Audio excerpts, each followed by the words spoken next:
উত্তরাখণ্ডের প্রত্যন্ত গ্রামে গত কয়েকদিন ধরেই ধরলিতে অজানা ঘটনা ঘটছিল। পাহাড়ি বাতাসে এখন ভয়ের কান্না ছিল। হঠাৎ ঘুমের মধ্যে একটি শিশু চিৎকার করে ওঠে, সাপ সাপ, ও আমাকে গিলে ফেলবে, আমাকে বাঁচাও। ঈশ্বর, আবার সেই একই স্বপ্ন। এখন রোজই এমনটা হচ্ছে। কি হচ্ছে আমার ছেলের? আরে কিচ্ছু না, ও হয়তো খারাপ স্বপ্ন দেখেছে নিশ্চয়। বাচ্চারা তো চিৎকার করে। না গো, এটা স্বপ্ন নয়, এটা একটা অশুভ সংকেত মনে হচ্ছে। আরে তুমি একটু বেশি চিন্তা করছো। আরে শুয়ে পড়ো তো। পরদিন সকালে সর্দার যখন মাঠে পৌঁছায়, তখন তিনি দেখেন তার দুটো গরু রক্তাক্ত চোখে মরে পড়ে আছে। শহরে কি হয়ে গেল? এ তো সেই দুটো গাই ছিল যে দুটোকে ঠিক ছেলের ঘরের পেছনে বেঁধে এসেছিলাম। তৎক্ষণাৎ উনি ফিরে আসেন। তক্ষুনি তার গ্রামের হরিশ নামের একটা যুবক তার সামনে আসে। এই যে প্রধানমশাই, কি খবর? চিন্তিত মনে হচ্ছে। হরিশ, কিছু একটা গন্ডগোল আছে রে। আমার ছেলে প্রতিদিন ভয়ঙ্কর সাপের স্বপ্ন দেখে, আর আজকে জমিতে আমার দুটো গরুই মৃত অবস্থায় পাওয়া গেছে। গরু দুটো মুখ দিয়ে রক্ত বেরোচ্ছিল তো। আচ্ছা, আপনি বাড়ি যান তো, আমি দরকারি কাজে জমিতে যাচ্ছি। কিছুক্ষণ পরে আপনার বাড়িতে আসছি। এটা কোনো সাধারণভাবে নেওয়া যাবে না, কিন্তু এটা কিছু গন্ডগোল মনে হচ্ছে। কিছুক্ষণ পরই হরিশ একাই নিজের ক্ষেতের কাছেই পুরনো কুয়োর কাছে দাঁড়িয়ে থাকে। কিছু তো একটা ব্যাপার রয়েছে গ্রামে, যেটা আমরা দেখতে পাই না, কিন্তু তার প্রভাবটা রয়েছে বলতে। কুয়ো থেকে আশ্চর্য রকম আওয়াজ আসে। এর আগে তো কখনো শুনিনি আমি। সে কুয়োর দিকে এগিয়ে যায়। আওয়াজ আরো গভীর হয়ে ওঠে। কে কে ভেতরে? হঠাৎ করে কুয়োর ভেতর থেকে দুটো জলজলে ভয়ঙ্কর চোখ দেখতে পাওয়া যায়, যেন চোখ দুটো আত্মার মধ্যে ঢুকে গেছে। আর পরক্ষণেই হরিশ কুয়োর মধ্যে ঢুকে পড়ে। কুয়োর ধারে কিছু বাচ্চারা খেলা করছিল।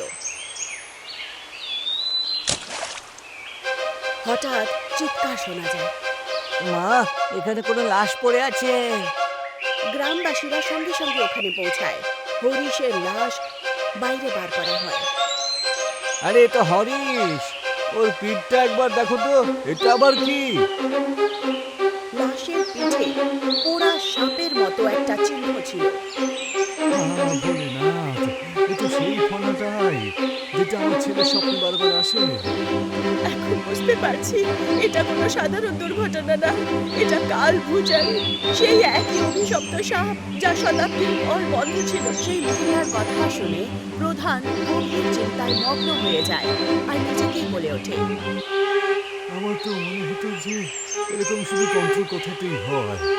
সত্যি সত্যি কি বাস্তবে এর কোনো অস্তিত্ব আছে? ধরলির ঘাটে এখন নীরবতা চারদিকে ছড়িয়ে পড়ে। মনোহর, গ্রামের একমাত্র তরুণ স্কুল শিক্ষক, বইয়ের স্তূপ নিয়ে হিমশিম খাচ্ছিল। হঠাৎ মনোহরের চোখ পড়ল লাইব্রেরিতে রাখা খুব পুরনো একটা বইয়ের দিকে।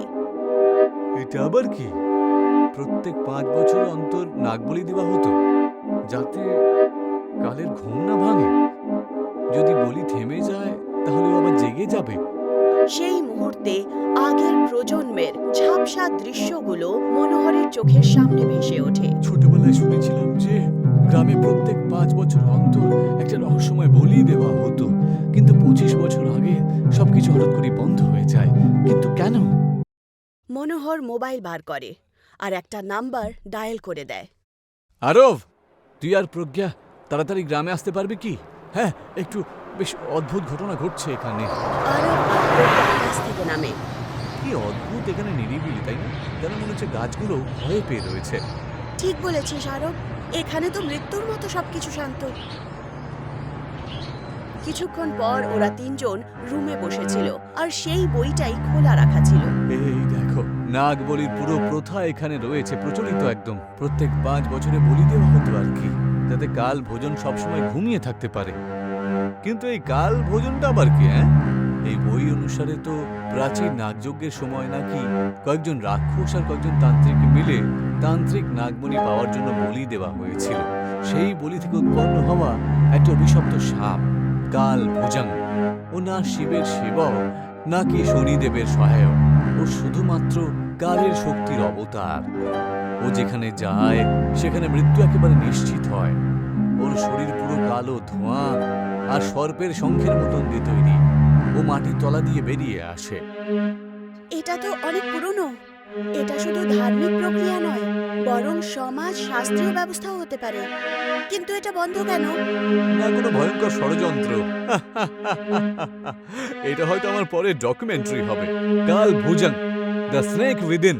ওরে আরব, এটা নিয়ে মশকরা করিস না। গ্রামে দুটো গরু মারা গেছে, হরিশকে কুয়োতে মৃত অবস্থায় পাওয়া গেছে, আর সেটাও পিঠের মধ্যে একটা জ্বলন্ত নাগের চিহ্ন ছিল, জানো তো? তোমরা দুজন নিউজ রিপোর্টার, আমি চাই যে এর উপরে তোমরা একটা ডকুমেন্টারি তৈরি করে নিউজ চ্যানেলে রিলিজ করে দাও। তাহলে আমাদেরকে তোমার গ্রামের নাগবেদি থেকে শুরু করি। পরের দিন তিনজনই শুকনো গাছ দিয়ে ঘেরা একটা কিলার কাছে পৌঁছায়। এই যে নাগবেদি, কত শান্ত আর ভয়ঙ্কর জায়গা। পারফেক্ট লোকেশন, পুরনো পাথর, ডালপালার ছায়া আর ওই ভাঙা নাগের চিহ্নটা। রেকর্ডিং চালু। এখানে তো কেউ আসেও না দেখছি। কিছু একটা রয়েছে এই জায়গাটাতে। হাওয়ায় হঠাৎ করে সাপের ফুসফুসের মতো আওয়াজ আসে। শোন, এই আওয়াজ তুই কি শুনলি? আরে হাওয়া নিশ্চয়ই। চলো আমরা রেকর্ডিংটা শুরু করি এখন। তক্ষুনি তার চোখ একটা আশ্চর্য রকম পাথরে পড়ে। বেলুর ছায়া আর সেই ভাঙা নাকের দাগ। এটা আবার কি? সে পাথরটাকে জোরে টানে। একটা চমৎকারের মতো আকৃতি বেরোয়, যার মধ্যে নাম লেখা ছিল। তখনই ওখানে একটা ভূমিকম্প আসে। বাড়িতে আসা মাত্রই হঠাৎ দরজায় ধাক্কা লাগে। মনোহর যেই মাত্র দরজা খুলে যায়, তার সামনে আসে গ্রামের গোগাবাই। কিছুক্ষণ আগে আমাকে কেউ বলল যে তুমি তোমার শহর থেকে আসা দুজন লোককে নাগবেদিতে নিয়ে গেছিলে, যেখানে নীরবতা ছাড়া আর কিছুই থাকে না। তুমি ওখানে কেন গেছিলে? মনোহর কাঁপতে কাঁপতে গোগাবাইকে পুরো ঘটনাটি বলে। তুমি যেই পাথরটা এঁকেছ সেটা একটা মণি, কাল ভুজঙ্গকে স্বাধীনতার পথ দেখিয়েছ। এই ব্যাপারে আপনি কি করে জানলেন বলুন তো এত কিছু? আমার ঠাকুমা শেষ নাগ বলির পুরোহিত ছিলেন। তিনি শিখিয়েছিলেন মন্দিরের ঘণ্টা স্পর্শ না করেই যখন বাজে, দুধ কালো হয়ে যায়, সর্পদেবতার মূর্তি নিজে থেকেই পড়ে যায়। বুঝে নিও সে জেগে আছে। আর নাগবেদি থেকে ফেরার পর থেকে গ্রামে এইসবই হচ্ছে। সেই দিন রাতে হঠাৎ গ্রামের একটি মেয়ে চিৎকার করে ওঠে। তার চোখ দিয়ে রক্ত বইতে শুরু করে। আরে ওর চোখ! আমার মেয়ের কি হয়েছে? কিছুক্ষণের মধ্যেই সেই মেয়েটি মারা যায়। গ্রামের মেয়েটির রহস্যজনক মৃত্যুর পর ধারণীতে যেন সবকিছু থেমে যায়। প্রতিটি রাস্তায় তখন শুনশান নীরবতা। সত্যিটা তোমাদের জানতে হবে। মনোহর কাল রাত নাগবেদিতে গেছিল এবং তার সাথে তার শহর থেকে আসা অতিথিরাও। সেই একই মেয়ে যার নাম প্রজ্ঞা। নাগবেদির ধ্বংসাবশেষ থেকে যে পাথর বার করেছ সেটা সাধারণ জিনিস নয়, এটি কাল ভুজঙ্গের রত্ন। একই রত্ন, তার ঘুমের সিংমোহর। তার মানে যা কিছু এখানে হচ্ছে শুধু ওই পাথরটার জন্য? হ্যাঁ, এখন সে পুরোপুরিভাবে জীবিত। এখন বলি তাকে থামাতে পারে। সেই সময় গ্রামের প্রধান মনোহরকে বলে ওঠেন, মনোহর, এইসব কি? হ্যাঁ, কিন্তু আমার ইচ্ছে কখনোই খারাপ ছিল না। আমি আরও বার প্রজ্ঞাকে এই জন্য দেখেছিলাম যাতে এই গ্রামে যে অদ্ভুত ঘটনাগুলো ঘটছিল সেগুলো নিয়ে একটা ডকুমেন্টারি তৈরি করতে পারে। স্কুলের লাইব্রেরিতে আমি একটা প্রাচীন বই পেয়েছিলাম যাতে লেখা ছিল যে প্রত্যেক 5 বছর অন্তর নাগ বলি দেওয়া হতো যাতে কাল ভুজং পাতালে বন্ধ থাকতে পারে। আমার মনে আছে আমার বাবা যখন গ্রামের প্রধান ছিলেন তখন উনি এইসব বলি বন্ধ করে দিয়েছিলেন। উনি মনে করতেন যে এইসব আজেবাজে অন্ধবিশ্বাস, কিন্তু এখন তো মনে হচ্ছে ওনার ওই ফয়সালাটা ভুল ছিল। কিন্তু মনোহরকে দোষ দিলে তো চলবে না। তবে মনে করো হরিশের মৃত্যু আমাদের গরু দুটো মরে যাওয়ার রহস্যময় ভাবে। তা এইসব তো আরো বার প্রজ্ঞা আসার আগে থেকেই শুরু হয়েছে, ঠিক কি না? কি বলো? তবে যাই হোক না কেন আমরা একসাথে লড়াই করব। প্রজ্ঞা গভীর ঘুমে থাকে। হঠাৎ করে তার ঘুম ভেঙে যায়। প্রজ্ঞা নিজেকে একটা কুয়োর ভিতরে পায়। চারদিকে চারিদিকে অন্ধকার ছিল, জল কালো আর গভীর ছিল, যেন তার কোনো ছায়াই নেই। হঠাৎ করে জলে ঢেউ উঠে আসে, সেখান থেকে বেরিয়ে আসে ভয়ঙ্কর ফানওয়ালা একটা সাপ। আমি ফিরে এসেছি। এবারে পৃথিবীতে কাল ভুজঙ্গের রাজ হবে। পৃথিবী ধ্বংসের সেই দৃশ্য দেখবে যা কেউ কল্পনাও করতে পারে না। আর আমার প্রথম শিকার তুমি হবে। প্রজ্ঞা চিৎকার করে ওঠে আর তার চোখ খুলে যায়।